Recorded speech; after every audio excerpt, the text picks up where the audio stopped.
ত্রয়োদশ জাতীয় সংসদ নির্বাচনে ভূমিধস বিজয় অর্জন করায় বিএনপি চেয়ারম্যান তারেক রহমানকে শুভেচ্ছা ও অভিনন্দন জানিয়েছেন বিশ্ব নেতৃবৃন্দ। এর মধ্যে পাকিস্তানের প্রেসিডেন্ট ও প্রধানমন্ত্রী এবং ভারতের প্রধানমন্ত্রী নরেন্দ্র মোদীও রয়েছেন। এছাড়া তারেক রহমানকে ভাই সম্বোধন করে অভিনন্দন জানিয়েছেন পশ্চিমবঙ্গের মুখ্যমন্ত্রী মমতা।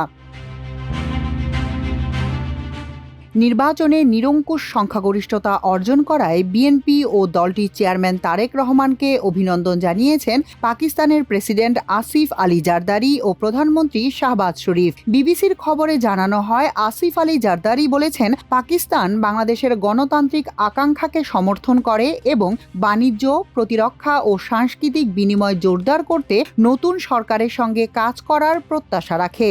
পাকিস্তানের প্রধানমন্ত্রী আশা প্রকাশ করেন, ঢাকার নতুন রাজনৈতিক পরিবেশ এ অঞ্চল জুড়ে আরও ভারসাম্যপূর্ণ, স্বাধীন ও পারস্পরিক শ্রদ্ধাভিত্তিক সম্পৃক্ততা গড়ে তুলতে সহায়ক হবে।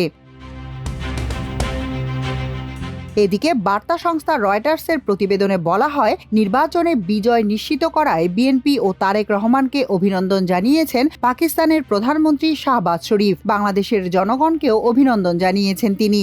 সামাজিক যোগাযোগ মাধ্যম এক্সে দেওয়া এক পোস্টে শাহবাজ শরীফ লেখেন, বাংলাদেশের সংসদ নির্বাচনে বড় ধরনের বিজয় অর্জন করায় আমি তারেক রহমানকে অভিনন্দন জানাচ্ছি।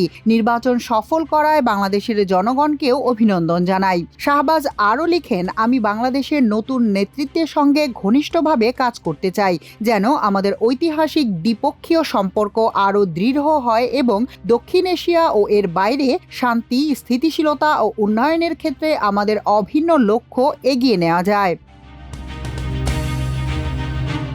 এদিকে ত্রয়োদশ জাতীয় সংসদ নির্বাচনে বিএনপি সুস্পষ্ট বিজয়ের জন্য দলটির চেয়ারম্যান তারেক রহমানকে উষ্ণ অভিনন্দন জানিয়েছেন ভারতের প্রধানমন্ত্রী নরেন্দ্র মোদী। নরেন্দ্র মোদী শুক্রবার সকাল 9:35 তার ভেরিফাইড ফেসবুক পেজে দেওয়া এক পোস্টে এই অভিনন্দন জানান। মোদী তার পোস্টে তারেক রহমান ও বিএনপির ভেরিফাইড ফেসবুক পেজকে ট্যাগ করে দিয়েছেন। এদিকে বৃহস্পতিবার সামাজিক যোগাযোগ মাধ্যম এক্সে মমতা ব্যানার্জি লিখেছেন, বাংলাদেশের সকল ভাই বোন জনগণকে জানাই আমার শুভনন্দন, আমার আগাম রমজান মোবারক। বাংলাদেশের এই বিপুল জয়ের জন্য অভিনন্দন জানাই আমার তারেক ভাইকে, তার দলকে ও অন্যান্য দলকে। সবাই ভালো থাকুন, সুখী থাকুন।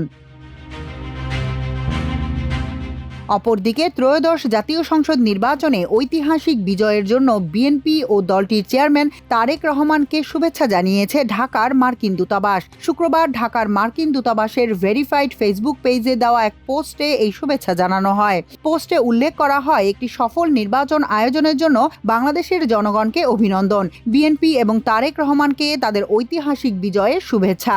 আমাদের দুই দেশের সমৃদ্ধি ও নিরাপত্তার অভিন্ন লক্ষ্য বাস্তবায়নে আপনাদের সঙ্গে কাজ করার জন্য যুক্তরাষ্ট্র আগ্রহী।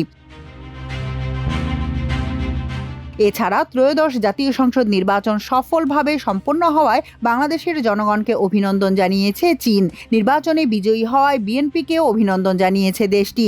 শুক্রবার এক বার্তায় ঢাকার চীনা দূতাবাস বলেছে, একটি অবাধ ও সফল ত্রয়োদশ জাতীয় সংসদ নির্বাচনের জন্য বাংলাদেশের জনগণকে অভিনন্দন। সেই সঙ্গে নির্বাচনে বিজয়ী হওয়ায় বাংলাদেশ জাতীয়তাবাদী দল বিএনপিকেও জানাই আন্তরিক অভিনন্দন। চীনা দূতাবাস আরও বলেছে, আমরা বাংলাদেশের নতুন সরকারের সঙ্গে যৌথভাবে কাজ করতে এবং চীন বাংলাদেশ সম্পর্কের নতুন অধ্যায় রচনার অপেক্ষায় আছি। বাংলাদেশের জাতীয় সংসদ নির্বাচনে বিএনপি এবং দলটির চেয়ারম্যান তারেক রহমান বিজয়ী হওয়ায় অভিনন্দন জানিয়েছেন মালয়েশিয়ার প্রধানমন্ত্রী আনোয়ার ইব্রাহিম। শুক্রবার তার ভেরিফাইড ফেসবুক পেজের মাধ্যমে এই অভিনন্দন জানান তিনি। মালয়েশিয়ার প্রধানমন্ত্রী বলেন, ব্যতিক্রমী চ্যালেঞ্জের মধ্য দিয়ে যাদের জীবন কেটেছে তারা স্পষ্টভাবে তাদের ভোটের মাধ্যমে নিজেদের ইচ্ছা প্রকাশ করেছেন। তিনি তার প্রিয় বন্ধু ডক্টর মোহাম্মদ ইউনূসকে ধন্যবাদ জানান, যিনি এই গুরুত্বপূর্ণ পরিবর্তনের সময় প্রধান উপদেষ্টা হিসেবে দায়িত্ব পালন করেছেন এবং নিশ্চিত করেছেন যে নির্বাচনী প্রক্রিয়াটি সুষ্ঠুভাবে সম্পন্ন হয়েছে। আনোয়ার ইব্রাহিম আরও বলেন, মালয়েশিয়া বাংলাদেশের নতুন নেতৃত্বের সঙ্গে কাজ করার মাধ্যমে দ্বিপক্ষীয় সম্পর্কে নতুন শক্তি যোগ করার প্রত্যাশা রাখে। তিনি মালয়েশিয়ানদের সঙ্গে একযোগে বাংলাদেশের জনগণের প্রতি আন্তরিক শুভেচ্ছা জানিয়েছেন।